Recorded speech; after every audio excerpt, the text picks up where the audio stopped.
Hi, myself Dr. Amit Kumar Chaudhary. I am a cancer practitioner. पिछले 8 साल से मैं कैंसर फील्ड में काम कर रहा हूँ। मैंने डीएम किया है ऑन्कोलॉजी में। मैं कीमोथेरेपी स्पेशलिस्ट हूँ और आए दिन ऑलमोस्ट 80 से 100 मरीज़ रोज़ पेशेंट्स कैंसर से देखता रहता हूँ। मुझे लगा कि आज के टेक्नोलॉजी के ज़माने में कुछ ऑनलाइन हेल्प जो हो सकता है मैं प्रदान करूं लोगों को जो कैंसर से रिलेटेड बातों को जानना चाहते हैं या उससे रिलेटेड ट्रीटमेंट पाना चाहते हैं। तो मैं बिल्कुल बेसिक आउटलाइन आज बताना चाहता हूं कैंसर के बारे में और फ्यूचर वीडियोस में मैं और भी डिटेलिंग करूंगा। सबसे पहले मैं बात करता हूं कैंसर होता क्या है। कैंसर जो एक बीमारी है, इस बीमारी के अंदर शरीर के हमारे जो सेल्स होते हैं उनकी मात्रा बढ़ने लगती है। जैसे हम कहें अगर मुंह के अंदर का कैंसर है तो मुंह के अंदर मान लीजिए जो चमड़ी होती है, जो टंग होता है या फिर दांत के ऊपर के मसूड़े होते हैं, उनमें इतनी ज़्यादा ग्रोथ होने लगती है कि वो हमारे आम जीवन को कष्ट पहुंचाने लगते हैं। उसमें दर्द होने लगता है, उससे ब्लीडिंग होने लगता है। कोई भी सेल जब हद से ज़्यादा ग्रो करने लगे, बढ़ने लगे और इतना बढ़ने लगे कि उससे ब्लीडिंग शुरू हो जाए, दर्द शुरू हो जाए, रुकावट पैदा करने लगे, उस चीज़ को हम कैंसर बोलते हैं। कैंसर के इलाज क्या क्या होते हैं, सिम्टम्स की हम बात फ्यूचर वीडियोस में करेंगे। बहुत सारे सिम्टम्स होते हैं, उसमें हर ऑर्गन का अलग सिम्टम आता है। अभी मैं जनरल आउटलाइन की बात कर रहा हूँ। दूसरी बात मैं करूँगा कैंसर का इलाज क्या होता है। देखिए, मैं एलोपैथिक डॉक्टर हूँ। मैं एलोपैथिक में सिर्फ 3 इलाज होते हैं आज की डेट में कैंसर के। एलोपैथिक में एक सर्जरी होती है, दूसरा कीमोथेरेपी होता है और तीसरा इम्यूनोथेरेपी होता है और रेडिएशन होता है। इस इम्यूनोथेरेपी को हम लोग कीमोथेरेपी के साथ ही जोड़ लेते हैं। तो बेसिकली 3 ही इलाज होते हैं, एक सर्जरी होता है, एक कीमोथेरेपी होता है और इम्यूनोथेरेपी होता है और एक रेडिएशन होता है। इन 3 इलाज के अलावे कैंसर के अंदर और एलोपैथिक में कोई भी ट्रीटमेंट अवेलेबल नहीं है। कोई भी इंटरनेशनली एक्सेप्टेड ट्रीटमेंट एलोपैथी के अंदर सर्जरी, कीमो और रेडिएशन के अलावे कोई भी ट्रीटमेंट अवेलेबल नहीं है। एलोपैथी के अलावे आयुर्वेदिक होते हैं, होम्योपैथिक होते हैं। इनके बारे में ना तो कोई कहते हैं कि सॉलिड हमारे पास जानकारी नहीं है और एलोपैथिक डॉक्टर को वैसे भी इन अदर ब्रांचेस के बारे में कमेंट नहीं करना चाहिए। इनके बारे में मैं कमेंट नहीं करूंगा, पर जो भी सक्सेस रेट है अभी तक एलोपैथी का सबसे ज़्यादा देखा गया है और आयुर्वेदिक, होम्योपैथिक और बाकी के मेडिसिन के बारे में ना तो कोई डेटा है, ना ही सक्सेस रेट के बारे में कोई जानकारी है। तीसरी बात मैं करूँगा, क्या कैंसर का डायग्नोसिस होने के बाद पैनिक करना है कि नहीं करना है। देखिए, ये सिंपल सा जीवन का सत्य है। पैनिक चाहे कुछ भी हो नहीं करना चाहिए, क्योंकि डिसीज़न मेकिंग ख़राब हो जाती है। डिसीज़न मेकिंग जो है वो हैम्पर हो जाती है।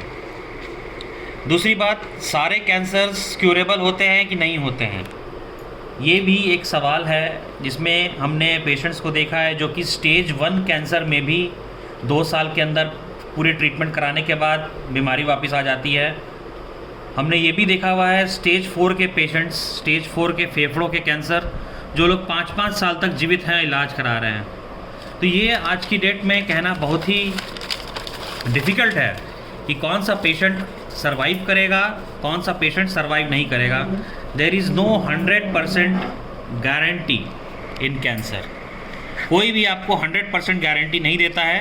वैसे तो एक नॉर्मल इंसान की भी गारंटी कोई 100% नहीं दे सकता है, लेकिन कैंसर के अंदर तो definitely there is no guarantee even for stage 1 cancer. और इलाज करना बहुत ही ज़रूरी होता है, अर्ली डिटेक्शन ज़रूरी होता है। अगर छोटा मोटा सिम्टम है, अपने जनरल फिजिशियन के पास जाएं और उसको पूरे अच्छे से इवैल्यूएट कराएं और जो भी इलाज है अच्छे से स्टैंडर्ड हॉस्पिटल में ज़रूर इलाज कराएं। फाइनेंसेस की अगर हम बात करें तो कैंसर के इलाज में सबसे बड़ा प्रॉब्लम हमारे कंट्री में तो है इसमें इसके खर्चे। कोई भी गवर्नमेंट हॉस्पिटल में अगर आप जाते हैं तो उसमें उसके अलग प्रॉब्लम्स हैं, कोई प्राइवेट हॉस्पिटल में जाते हैं तो उसके अलग प्रॉब्लम्स हैं। गवर्नमेंट हॉस्पिटल्स की वेटिंग लिस्ट बहुत लंबी होती है। जो सर्जरीज़ की वेटिंग लिस्ट है 2-2, 3-3 महीने तक की वेटिंग लिस्ट हो जाती है, जिसमें कई बार स्टेज 1 का कैंसर स्टेज 3 और 4 तक पहुंच जाता है, जो कि सर्जरी तब नहीं हो पाती है और ऐसे पेशेंट्स क्योर नहीं हो पाते हैं। प्राइवेट सेटिंग की अगर हम बात करें तो इसमें इलाज थोड़ा महंगा होता है, कॉस्ट हाई होता है दूसरी बात है प्राइवेट सेटिंग में लोगों का ट्रस्ट इश्यूज़ रहता है। और तीसरी बात है कि यहाँ पे हमारे कंट्री में इंश्योरेंस की जो रेट्स हैं, हेल्थ इंश्योरेंस के रेट्स, वो काफ़ी कम हैं।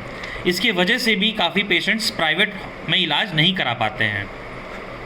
कितना खर्चा आता है, हर शरीर के हर हिस्से का जैसा भी कैंसर है उसके हिसाब से खर्चा आता है, लेकिन कोई भी सर्जरी आप कराते हैं तो वो आराम से 5 लाख तक का खर्चा आ जाता है। कीमोथेरेपी कराने में भी 2 से 3 लाख का खर्चा आम तौर पे आ जाता है। और अगर आप रेडिएशन की बात करें तो वो कराने में भी 2 लाख के आसपास तक का खर्चा आ जाता है। ये मैं आपको जनरल बता रहा हूँ, there is no fixed line कि इतना ही खर्चा आता है, बस एक आम तौर पे जानकारी के लिए बता रहा हूँ। फैमिली की काउंसलिंग बहुत इंपॉर्टेंट होती है। जो फैमिली मेम्बर्स होते हैं उनको पता होना चाहिए कि डिजीज़ का स्टेज क्या है, क्योंकि स्टेज के आधार पे ही आगे का ट्रीटमेंट डिसाइड होता है। और कितने स्टेज में कितनी संभावना है कि बीमारी वापस आएगी। देखिए, बीमारी के वापस आने का चांस स्टेज पे डिपेंड करता है। स्टेज 1 है, 2 है कि 3 है कि 4 है। आमतौर पे कैंसर में ये 4 स्टेजेस होते हैं। तो इनके स्टेज के आधार पे ये डिसाइड होता है कि बीमारी की वापस आने की चांस, रिकरेंस बोलते हैं जिसको, रिकरेंस का चांस कितना परसेंटेज है। ये हम इनके फैमिली मेम्बर्स को पता होना चाहिए, पेशेंट के, और पेशेंट को भी पता होना चाहिए।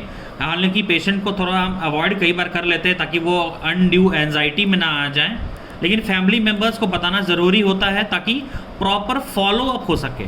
Follow up is very important in cancer patients, जिसमें कि हम रूटीनली ब्लड टेस्ट और सीटी, एक्सरे, अल्ट्रासाउंड वगैरह करके हम चेक करते हैं, जो कि 3-3 महीने पे करते हैं 2 से 3 साल तक। उसके बाद 6-6 महीने पे करते हैं 2 से 3 साल तक, फिर 1-1 साल पे करते हैं 2 से 3 साल तक। आमतौर पे हम ऐसे ही फॉलो अप करते हैं। और फैमिली को हमेशा एक पॉजिटिव एटमॉस्फेयर बनाने के लिए कहते हैं मरीज़ के आसपास, ताकि मरीज़ का भी एक पॉजिटिव आउटलुक रहे।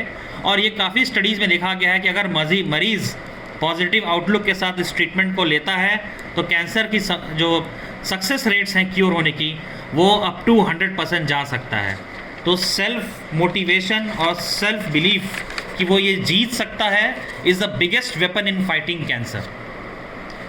इंडिया में टॉप हॉस्पिटल्स क्या क्या हैं, कौन कौन से हैं जो कैंसर का इलाज करते हैं? अगर हम बात करें गवर्नमेंट हॉस्पिटल्स की तो TMH मुंबई, जहाँ से मैंने भी पढ़ाई की है, इंडिया का बेस्ट गवर्नमेंट सेटअप है जहाँ पे आप इलाज करा सकते हैं।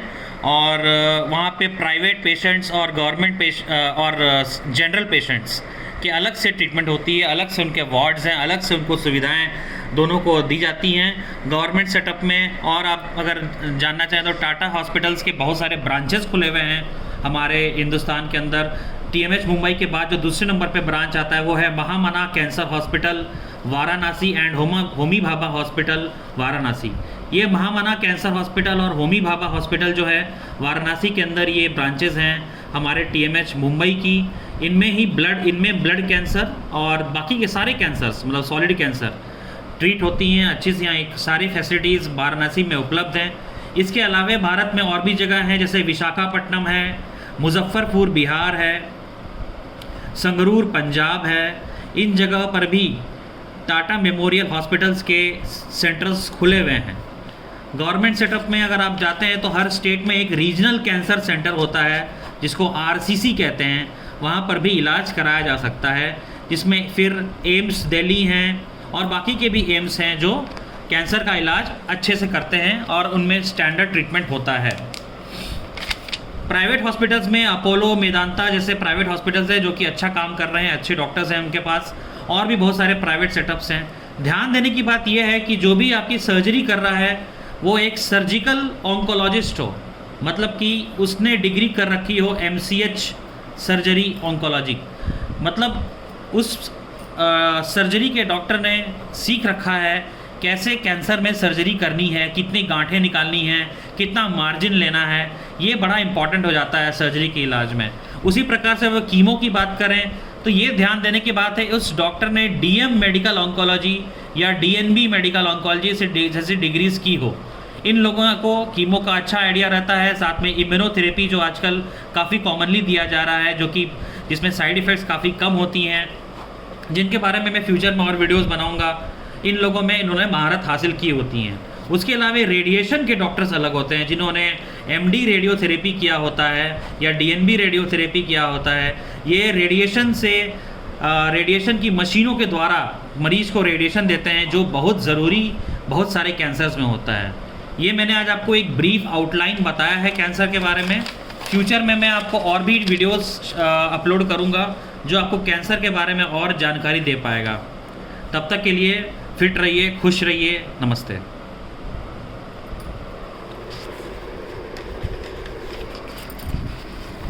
तो यहीं से बंद करें ना।